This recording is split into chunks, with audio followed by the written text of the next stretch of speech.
오늘이 이제 내일이 강복절 77주년인데요. 강복절이 진짜 강복이 되었냐 안 되었냐 그러더라도 돌이켜보면 하나님의 은혜로 우리 민족은 일제의 강압으로부터 식민지로부터 해방된 것은 사실이고, 물론 그 해방 과정에 강대국의 이해관계에 엇갈려서 우리 한반도가 분단이 되었습니다마는 그래도 지금까지 국가 체제를 유지하고 또 우리 특히 남한은 세계적인 10대 경제 강국으로 성장해 왔습니다. 교회는 엄청난 부흥성장을 이루었고 선교사를 가장 많이 파송하는 나라로 우리 대한민국이 되었습니다. 그러나 우리가 이 강복절을 기념하는 이유는 기쁘다, 즐겁다, 축하한다 이런 개념보다는 아직도 우리에게는 다 이루어지지 못한, 다 해결되지 못한 과제가 있다. 이런 점에서 우리 국민과 특히 그리스도인들은 오늘을 유념 있게 돌아봐야 될 필요가 있다. 그래서 오늘 메시지를 준비를 했습니다. 저는 제 개인적으로는 이스라엘이라는 나라를 크게 좋아하지 않습니다. 우리가 성경을 통해서 이스라엘 나라를 이렇게 대하기는 합니다만은 그것은 성경에 나온 이스라엘의 이야기는 하나님이 샘플로, 그리고 견본으로 표본으로 하나의 민족을 택했는데 아주 작은 민족을 택했죠. 작은 민족을 택해서 그들이 하나님을 잘 믿으면 어떻게 변화될 것인가를 하나님이 그 민족을 통해서 보여주고자 했던 일종의 샘플링이었어요. 그런데 예수님이 다시 오신 것은 그 샘플링이 잘못되었다, 실패다 이거예요. 그러나 우리가 그 이스라엘이라는 민족을 우리가 좀 유심히 들여다볼 필요는 있습니다. 그 나라를 좋아하고 안 좋아하고의 문제가 아니라 그 나라가 하나님의 샘플링이 된 후에 어떤 변화가 있고 긍정과 부정의 어떤 사항이 있을 텐데 그게 어떤 거냐 했을 때 저는 그들이 가지는 민족 인식, 역사 인식은 우리가 좀 같이 돌아볼 필요가 있다. 우리나라는 초등학교 들어가면 국어 교과서가 첫 번째 배우는 말이 뭐예요? 요즘도 그런지 모르지만 나, 너, 우리 이게 첫 번째 국어 교과서에 나왔던 말이에요. 요즘은 학교 들어가기 전에 이미 일반적인 문장을 다 떼고 가기 때문에 그런 것 같습니다. 저희들 때만 하더라도 들어가면 나, 너, 아버지, 우리 어머니, 우리 아버지, 우리 어머니 이런 뭘 배웁니까? 아주 기초적인 가족 관계, 가족 공동체를 배우게 됩니다. 아주 기초적인.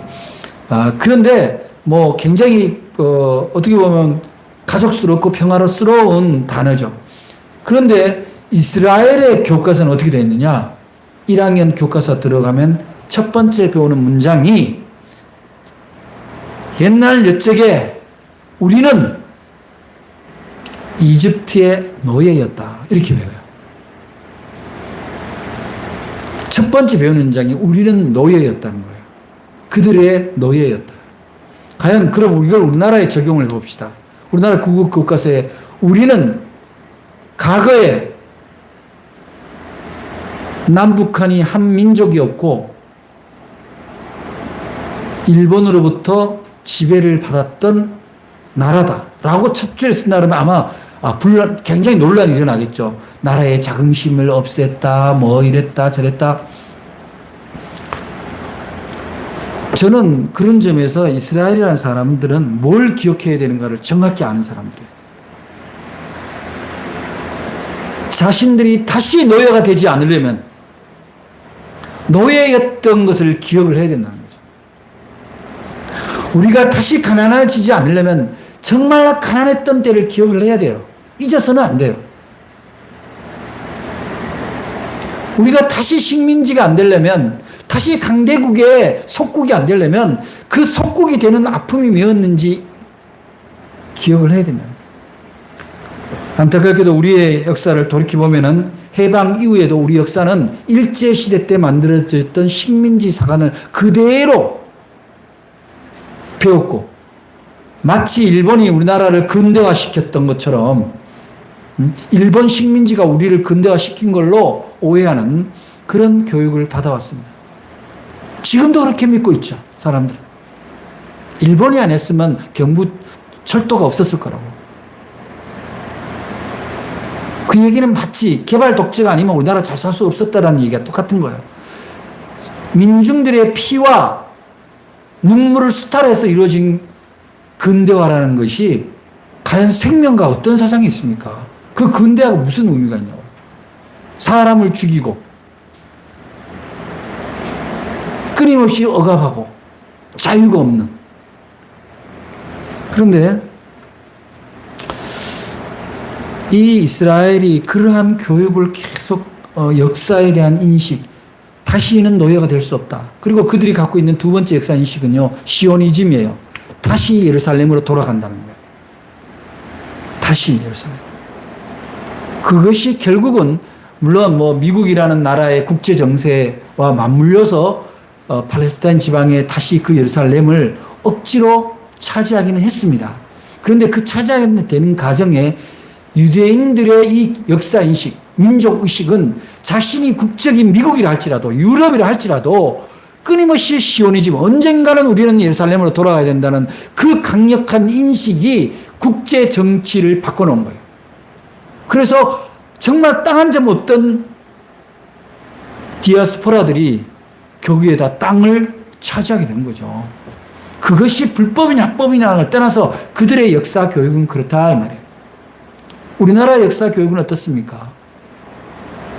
여러분들 저 서대문에 가면 내일 제가 뭐 서대문 독립공원에 가서 저도 뭐 행사에 참여를 합니다만 그 독립문이 있죠. 독립문. 그 독립문이 원래 뭐 서재필 박사 뭐 저거 그 독립신문도 마찬가지고 원래 독립신문은 뭔지 아세요? 독립신문에 종사했던 상당수가 친일파로 돌아섰어요. 왜 그렇게 된지 아세요? 그 독립이라는 말은 일본이 한국 근대화 초기에, 개화 초기에 한국의 신학문을 한 사람들한테 너희들은 청으로부터, 즉 중국으로부터 독립해야 되지 않겠느냐. 그렇게 해서 세운 그 영문문이 중국의 사설단이 올 때 들어왔던 환영하는 영문문이에요. 은혜를 환영한다. 은혜로운 사람들을 환영한다. 영문문이에요. 그 원래 독립문 자리에 그 이름이. 그런데 그거를 독립문이라고 지은 거예요. 그 사람들이 잘 모르죠. 그 독립문이 일제 해방을 위해서 독립한 걸로 아는데 그게 아니에요.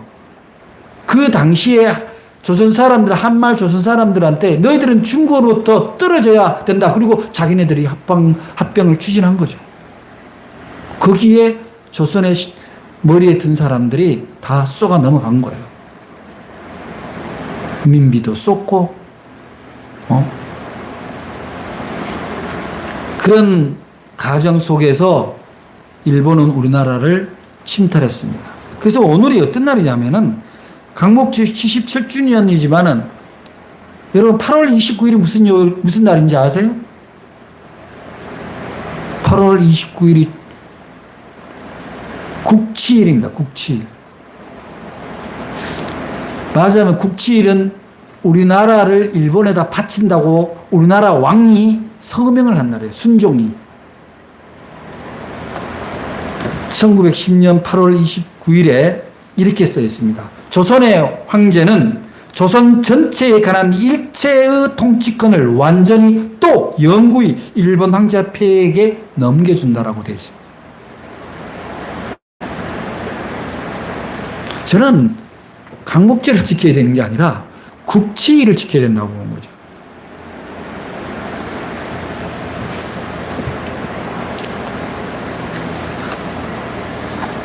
일본은 어떻게 겁박을 하느냐?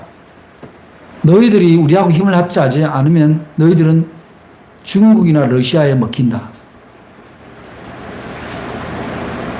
너희들은 원래 우리하고 모양도 비슷하고 그렇기 때문에 내가 우리들이 너희들을 지켜줄 테니까 전적으로 믿고 맡겨라. 그리고 왕족은 보장해 주겠다. 일본의 왕족과 동등한 예우를 해주겠다.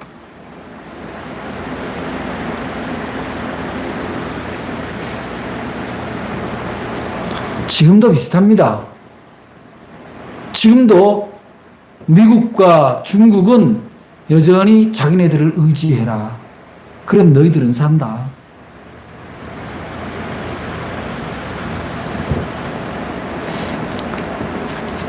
일제는 1905년에 을사조약을 통해서 외교권을 박탈하고 1907년에 정리조약을 통해서 사법권을 포함한 내정권을 완전히 장악하고 이제 왕권만 남아 있었습니다. 그런데 그 왕권마저도 이제 8월 28일 날 협약을 통해서 8월 29일 협약을 통해서 완전히 끊어버린 거죠. 그래서 국가의 주체는 완전히 사라졌던 겁니다. 그런데 이들이 36년간 법적으로는 36년간 지배를 했습니다만은 저는 36년이 아니야 거의 100여 년 지배하고 있다 이렇게 보는 거예요. 120년 가까이 지배를 하고 있는 거죠. 우리 한반도를. 왜 그러냐면은 그 사람들이 우리나라에 뿌려놓은 영향이 얼마나 큰지 몰라요. 왜곡된 역사 교육, 근대화에 대한 오해, 그리고 사대주의. 일본의 만행을 돌아보면 이렇습니다. 이 통계에 의하면 20만 명의 조선 소녀들이 일본군의 성노예로 잡혀갔습니다. 걔네들 그 당시에 소녀들을 데려갈 때 너희들 성노예로 데려갈 거야. 절대 그렇게 얘기하지 않습니다. 너희들 취직시켜 줄 거야. 월급 줄 거야. 공부시켜 줄 거야. 갈래? 저희 이모님이 그 정신대에 팔려가기 싫어서 결혼한 거예요. 일찍이.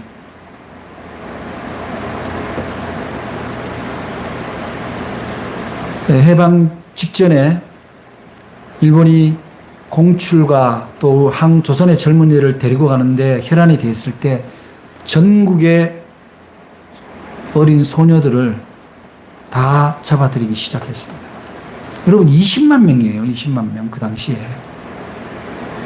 물론 거기 그 중에는 실제로 위안부로 끌려간 분도 계시고 그 다음에 미쯔비시처럼 전범기업 무기를 만드는 공장에 보호품을 만드는 공장에 끌려가기도 했습니다.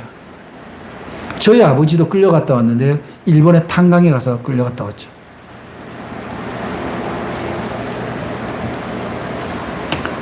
조선의 아들들이 200만 명입니다. 200만 명이 전쟁과 근로 정신대에 다 끌려갔다 왔습니다. 우리 아버지는 일본에 가서 1년 반인가 2년 정도 계시다 하셨다는데 월급 한 푼도 못 받았어요.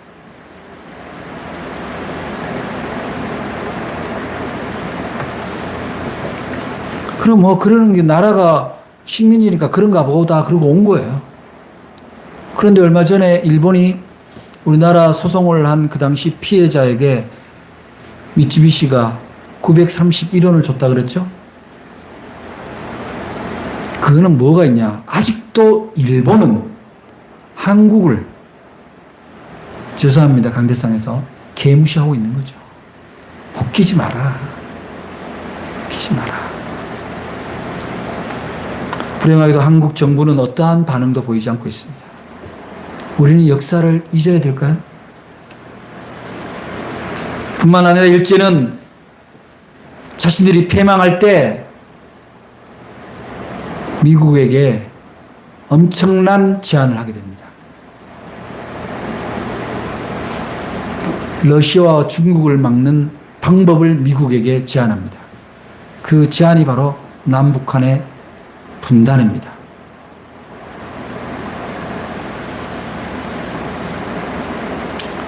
완전한 해방을 주면 안 된다. 신탁 통치를 해야 된다. 그래서 신탁 통치를 이루어지게 한 게 카츠다메다입니다. 거기서 그 열강들을 일본의 제안에 의한 패망한 일본의 제안에 의한 러시아와 미국이 협의를 해서 각각의 신탁 통치를 하게 됩니다. 러시아는 안 하려고 그랬어요.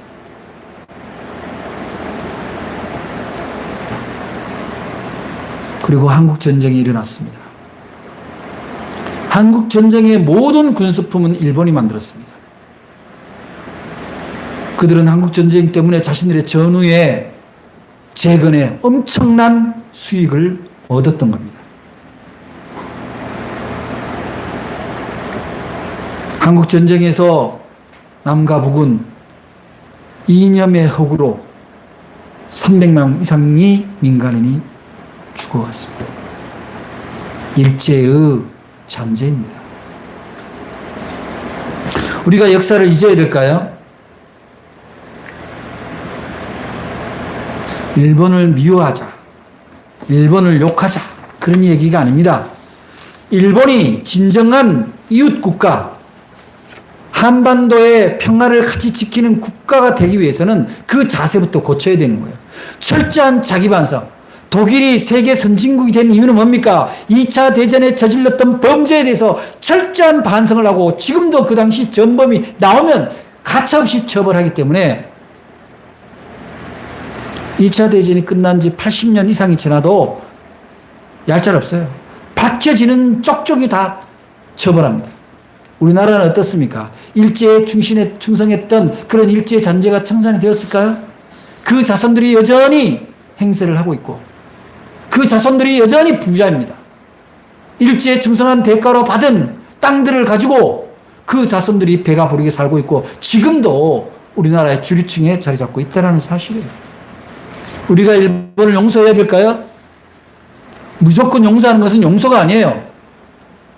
우리가 용서했다고 용서가 되는 게 아니고, 그냥 하나님은 악에 대해서 용서할 수가 없기 때문에 그렇습니다. 그들은 악행에 대해서 철저한 눈물의 회개가 없으면 안 된다는 거예요. 2005년에 일본의 지식인들이 일본이 깨어나야 된다. 일본의 이 새로운 신제국주의, 신군국주의에 대해서 반대하는 그런 일본 지식인들의 움직임이 있었어요.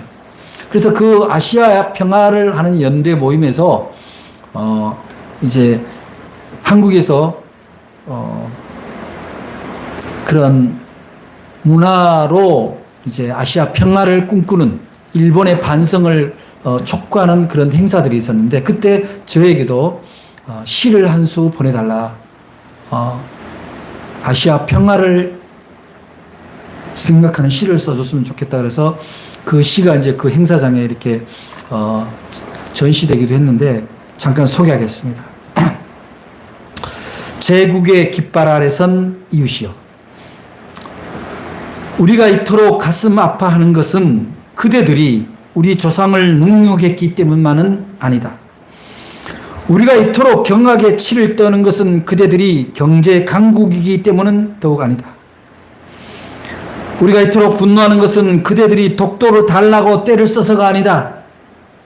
우리가 이토록 아파하고 분노하며 통절한 슬픔에 온몸을 떠는 것은 그대들이 우리와 가장 가까워야 할 이웃이기 때문이다. 우리가 가장 사랑해야 할 이웃이기 때문이다. 가까운 이웃의 분단을 경제 도구로 삼은 그대들, 이제 그 더러운 제국의 깃발을 내려라. 대동아의 맹주로 망동하다가 마침내 파멸되었던 과거의 악몽을 더 이상 그대들의 영광으로 받들지 마라. 우리가 이토록 탄식하는 것은 우리가 약해서가 아니라 그대들이 바로 우리의 이웃이기 때문이다. 우리가 이 강복절에 정말 잊지 말아야 되는 것은 일본이 우리가 사랑해야 될 이웃이고 우리가 전도해야 될 국가이긴 하지만 적어도 그 역사만큼은 잊어서는 안 된다는 사실입니다. 그래서 저는 오늘 말씀 제목을 참된 강복을 위한 기억의 투쟁이라고 했습니다. 우리에게 진짜 위험한 것은 이 치욕의 역사를 잊어버리고 있다는 사실이에요. 왜 한국의 외교부 장관이 먼저 찾아갑니까? 위안부에 대한 배상이 대한민국 대법원이 판결을 내렸으면 그 판결을 자기네들이 주권국가를 인정한다면 최소한의 예의를 갖춰야지. 그 예의를 갖추지 않고 버티고 있는 그 국가에 가서 정상화하자고 우리 정부가 얘기를 하는 것은 적어도 치욕의 역사 앞에서 그 희생한 우리 선열들 앞에서 부끄러운 일이다, 이런 생각을 하는 거죠.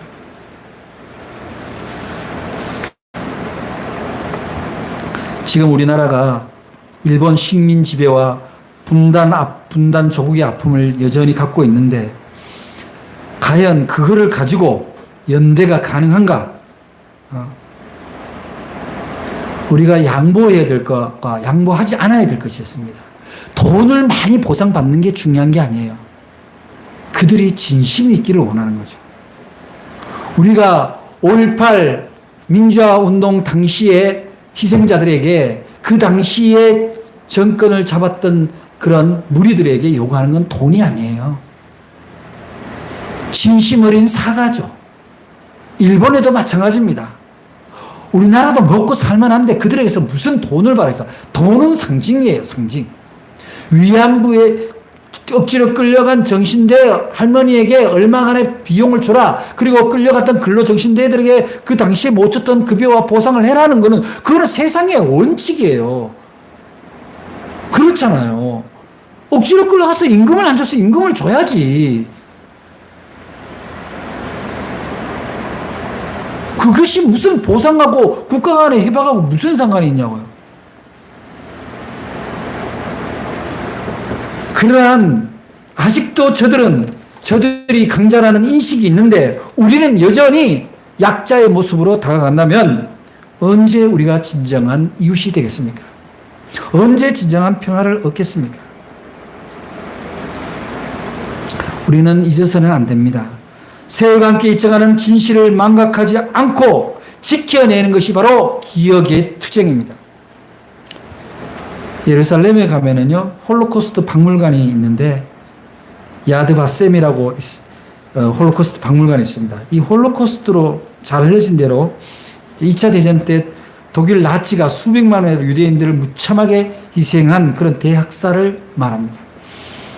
그래서 야드 바셈은 그들의 이름이 나의 성전과 나의 성벽 안에서 영원히 기억되도록 하겠다. 아들, 딸을 두어서 이름을 남기는 것보다 더 낫게 하여 주겠다. 그들의 이름이 잊혀지지 않도록 영원한 명성을 그들에게 주겠다라는 이사야서 말씀을 그대로 옮겨서 기린 그런 기념관이에요. 그래서 히브리에서 야드는 기억, 기념, 바셈은 이름입니다.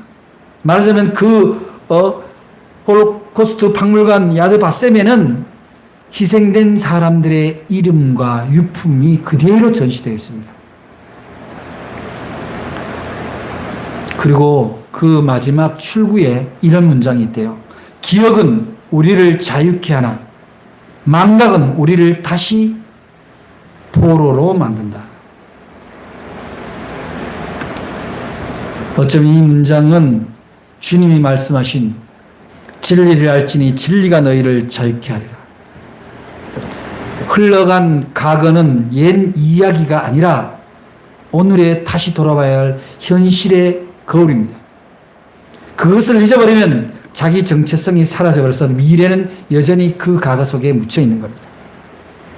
뼈아픈 역사를 망각하는 것은 그 뼈아픈 역사를 다시 살게 되는 예고편이 됩니다. 유대교 랍비 아브라함 헤세는 이렇게 말합니다. 기억은 신앙의 근원이다. 신앙한다는 것은 기억한다는 거다. 실제로 우리의 신앙도 기억이 없다면 그것은 아무 의미가 없습니다. 우리는 신앙생활하면서 뭘 기억해야 될까요? 그 첫째는 우리는 과거에 죄인이었다는 사실이에요. 우리나라는 과거에 식민지였다는 사실이에요. 우리는 과거에 노예였다는 사실이에요. 그러나 우리는 예수 그리스도를 통해서 우리나라는 선교 국가가 되었고 우리는 예수를 믿고 자유를 얻었습니다. 그러나 진짜 우리는 자유를 얻었나? 우리 민족 공동체는 자유를 얻었냐는 문제에 돌아보면 우리의 개인의 자유가 때로는 무색해 보일 때가 있습니다. 우리의 개인의 삶은 얼마만큼 윤택해지고 좋아졌는지 모르지만 우리 민족은 여전히 분단의 아픔에서 헤어나지 않고 있고 계층의 갈등이 여전히 일어나고 있습니다. 우리는 기억의 투쟁을 해야 됩니다. 우리의 삶 가운데서도 우리를 물질의 종, 자기 욕구의 종으로 삼고자 하는 사탄의 유혹은 언제나 있습니다. 그러나 우리가 그렇게 됐을 때 그런 사람들의 삶, 그런 역사를 기억한다는 것은 바로 그 투쟁에서 승리할 수 있다는 것을 의미합니다. 우리는 하나님과 맺은 언약을 기억하고 지키고자 애쓰는 사람들입니다. 그리스도인들은 예수 그리스도가 이 땅에 오신 이유, 그것은 바로 진리를 통해서, 예수 그리스도를 통해서 참 자유를 얻는다는 겁니다. 예수의 상징은 무엇입니까? 사랑과 공의입니다. 그리고 희생입니다. 사랑을 위한 열정입니다. 우리는 그러한 기억이 없다면 그저 나의 아니만을 희망하는 그런 신앙생활을 하고 있다면 우리는 망각의 존재입니다. 우리는 하나님과 맺은 언약을 기억하고 지키고자 애쓰는 사람이 되어야 합니다. 따라서 하나님과 그분의 구원 역사를 망각하는 사람들은 주님이 우리에게 주신 은혜와 사랑을 잃어버린 사람이 됩니다. 하나님이 강대국을 통하든 우리나라 독립군을 통해서든 해방을 주셨을 때는 어떻게 살아라고 해방을 주셨을까요? 다시는 그런 힘에 의해서 억압당하는 민족이 되지 말라는 거죠. 너희들이 스스로 자결권을 가지고 하나님과 함께 온전한 독립국을 이루라는 것이 해방의 뜻이었습니다. 그러나 우리는 그때도 강대국의 영향으로 정권을 세웠으며 지금까지도 우리나라는 여전히 새로운 정부가 들어서면 그 대통령은 제일 먼저 만나는 사람이 미국의 대통령입니다. 분단의 비극은 일제로부터 시작되었습니다. 일제의 비극은 지금도 계속되고 있습니다. 그런데 강화문에 나가서 태극기와 성조기와 이스라엘 국기를 흔드는 그런 코미디 같은 일들이 일어나고 있다는 것은, 더구나 그 사람들 중에 일부가 소녀상에 피해를 주고 그 운동하는 사람들을 혐오하는 그런 일들이 일어나고 있다는 것은 참으로 부끄럽고 치욕스럽지 않을 수가 없습니다.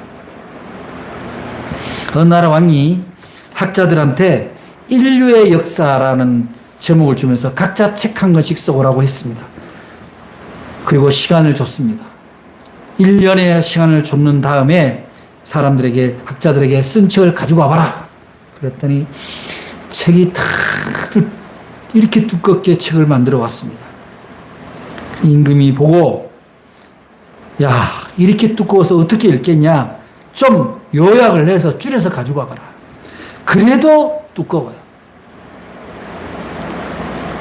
뭐 이렇게 많냐? 백성이 알아들을 수 있는 양만큼만 가져와 봐라.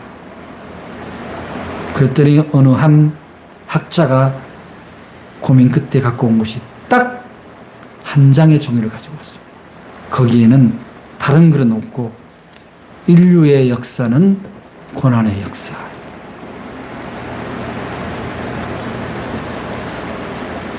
임금이 옳다, 이거다.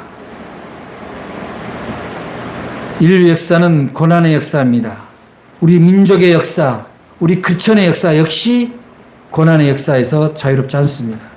가정이나 사회, 나라 어느 곳에도 이 고난과 비극은 늘 우리와 함께하고 있습니다. 다만 그 고난과 시련이 우리에게 올 때 그때 반응하는 그 능력이 어디서 옵니까? 그때 과거의 고난의 기억을 갖고 있다면 거기에 대처하는 능력이 있다는 거예요. 근데 그 고난의 역사의 기억을 잃어버린 사람은 똑같은 일을 당하게 됩니다. 과연 우리는 이 강복절 77주년에 무엇을 기념해야 할까요? 여러분들은 무엇을 기념하고 있습니까? 지금은 우리 민족의 고난을 기억할 때입니다. 이 민족의 해방을 위해서 선교사를 보내시고 우리 한반도를 아시아의 새로운 예루살렘으로 만드신 하나님의 뜻을 기억해야 합니다. 자유에는 반드시 희생과 고통이 따릅니다. 이 민족의 해방을 위해서 싸웠던 선열들의 그 고통과 희생을 우리는 잊어서는 안 됩니다. 또다시 분단의 비극을 우리 현실의 정치에서 그대로 답습하고 있다면 우리 기독교인들은 하나님의 뜻을, 예수 그리스도께서 얘기하신 사랑과 평화를 온전히 누릴 수 없을 것입니다. 우리가 기억해야 되는 것은 바로 그 고난으로부터 승리하기 위해서입니다. 진정한 강복을 위해서 우리 민족의 과거를 기억하고 올바른 정의와 사랑을, 평화를 꿈꾸는 기도를 할 수 있을 때, 그런 준비를 할 수 있을 때 우리는 완전한 해방을 맛볼 수 있을 것입니다. 오늘은 우리 민족이 강복되기까지, 또 강복 이후에 지금까지 수많은 희생을 가져왔던 것을 기억하는 그런 강복절 되시기 바랍니다. 기도하겠습니다. 사랑의 하나님 감사합니다.